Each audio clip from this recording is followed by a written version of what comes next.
A amônia, uma das principais matérias-primas da indústria de fertilizantes, é produzida em escala industrial pelo processo conhecido como Haber-Bosch. Neste, uma reação entre H2 gasoso e N2 é catalisada com ferro em um reator mantido a 200 atm e 450 graus Celsius. Sobre essa reação exotérmica, sejam feitas as seguintes proposições. Então são feitos 4 tipos aqui de proposições e tal, e a gente quer saber a opção que apresenta a ou as afirmação ou afirmações correta ou corretas sobre a reação de formação da amônia.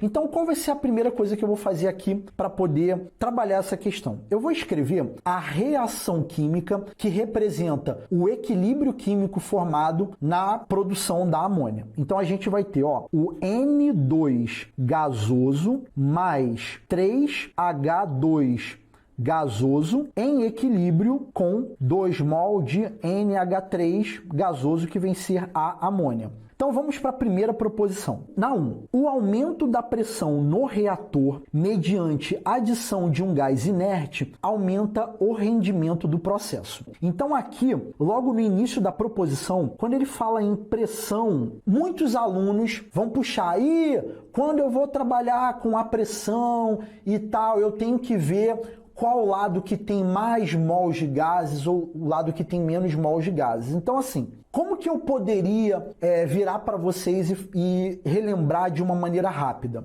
Quando a gente aumenta a pressão de uma reação química que está em equilíbrio químico, o aumento da pressão desloca para o lado da equação que tem menos mols de gases. Então, do lado esquerdo, eu tenho um total de 1 mol do gás nitrogênio e 3 mols do gás hidrogênio. Então, se a gente for fazer um somatório do número de mols, eu identifico que do lado esquerdo eu tenho uma quantidade de 4 mols de gases, tá? E quando eu faço uma análise do lado direito, eu tenho apenas 2 mols de gases, tá? Se você não entendeu da onde sai 4 mols de gases, lembre-se que aqui na frente tem 1. Então, 1 com 3 vai dar 4. Tá? Então, assim, o que a regra de pressão ela fala? Olha, quando você aumenta a pressão numa reação em equilíbrio, ela vai deslocar o equilíbrio no sentido da contração de volume. Então, a regra diz, então, nesse caso, se eu aumento a pressão da minha reação que está em equilíbrio ali, nesse caso, eu deslocaria para a direita, aumentando o rendimento da amônia. Por quê? Porque para a direita,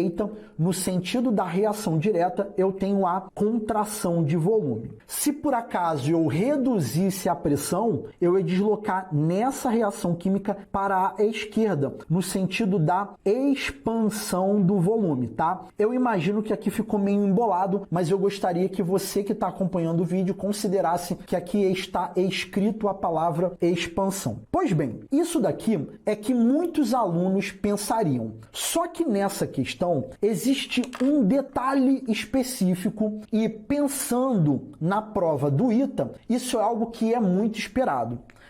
O aumento dessa pressão, ela foi feita mediante adição de um gás inerte. E isso daqui é um detalhe importante para essa questão. Por quê? Porque a regra de deslocamento de equilíbrio com relação à pressão, quando você coloca um gás inerte, gás inerte, quando você acrescenta, por mais que você tenha um aumento da pressão, isso não vai promover deslocamento. Então, esse termo aqui, mediante a adição de um gás inerte, isso daqui vai anular tudo que falei. E aí você que está acompanhando a live está pensando assim, ué Marcelo, se isso que você marcou em vermelho anula tudo que você explicou, por que você explicou? Cara, eu estou explicando para vocês porque eu quero ao mesmo tempo revisar um pouquinho do conteúdo, muito embora tenha aula completa sobre isso no canal, que inclusive eu falo sobre isso do gás inerte, mas eu estou fazendo meio que uma revisão aqui com vocês e também chamando a atenção. Olha, tomem cuidado com os detalhes. Então, se você pretende fazer a prova do ITA, o ITA, ele tem esse perfil. Então, a questão do gás inerte anula tudo, tá? E sabendo lembrando que, além do meu canal ter aula sobre isso, tá? Se você nunca estudou isso, aqui no canal tem aula que eu falo sobre isso. Muitos de vocês, que eu sei que gostam de estudar por livro e tal, nesse livro aqui do Feltri, tá? O de capinha verde, existem vários livros, mas eu tô pegando esse que eu sei que muitos de vocês usam, tá? Então, como eu sei que muitos de vocês usam, eu tô pegando aqui, ó. Eu até marquei aqui num papelzinho para poder falar para vocês. Olha, o texto que eu tô lendo, ele tá na página 295, tá? Então, para quem tem esse livro do Feltri, está na página 295. Ó, esses detalhes do livro do Feltri, para quem vai fazer o ITA, é importante estar sempre por dentro, tá? Quem vai fazer Mombu Kagakusho também. Mombu Kagakusho é importante esses detalhes. Então, olha lá, ó. Existindo um equilíbrio gasoso num recipiente fechado, se for introduzido um novo gás que não reaja com nenhum dos participantes do equilíbrio, ou seja, um gás inerte, ele irá aumentar a pressão total no interior do recipiente,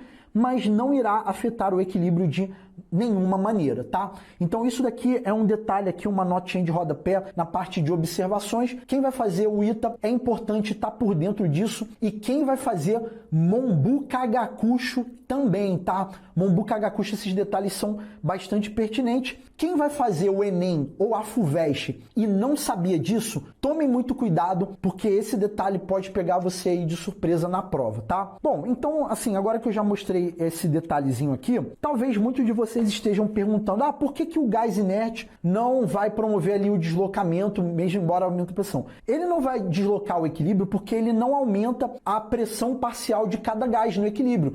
Então, antes e depois, a pressão parcial de cada gás continua a mesma. Então, por isso que você não vai ter um deslocamento do equilíbrio. Então, a primeira proposição, ela está errada, tá bom? Então, vamos agora para a segunda. Na 2, ele diz o seguinte, olha, que o uso de um catalisador mais efetivo aumenta o rendimento do processo. Então, a segunda proposição, eu acabei colocando que a primeira estava errada no 2, né? Não reparem isso. Então, vamos lá. Galera, a número 2, ela está certa ou ela está errada? Galera, vamos parar para pensar. A ideia é aumentar o rendimento do processo, ou seja, eu quero formar mais amônia, eu quero deslocar esse equilíbrio. Catalisador, é muito sabido que catalisador, ele não desloca o equilíbrio, ele não vai alterar o estado de equilíbrio. Um catalisador mais efetivo, ele iria acelerar a reação até chegar no equilíbrio, mas aumentar o rendimento, não. Então a segunda, ela também está errada. Eu vou colocar aqui em azul para poder não poluir aqui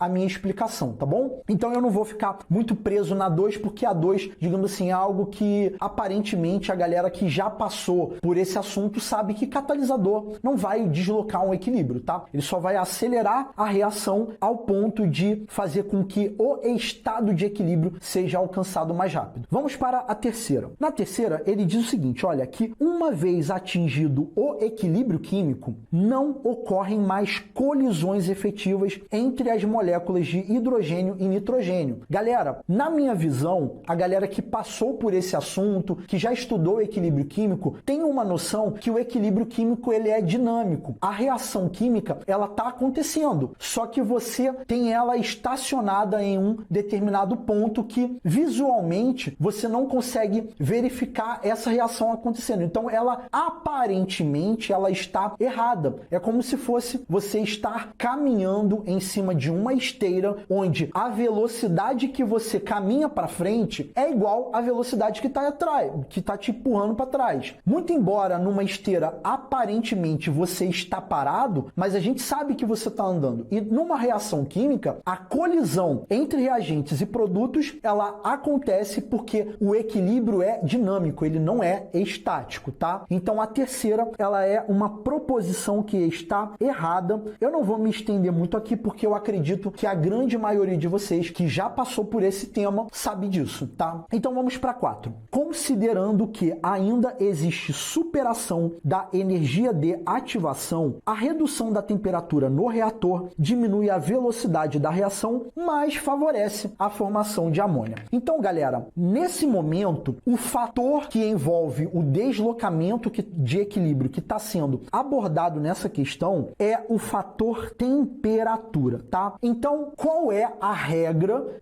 com relação ao fator temperatura? Como que isso influencia no deslocamento do equilíbrio? Então, olha só, o aumento da temperatura, ele vai deslocar o equilíbrio químico no sentido da reação que absorve calor. Agora, a regra nos diz que a redução da temperatura vai deslocar o equilíbrio químico no sentido da reação que libera o calor, no sentido da reação exotérmica.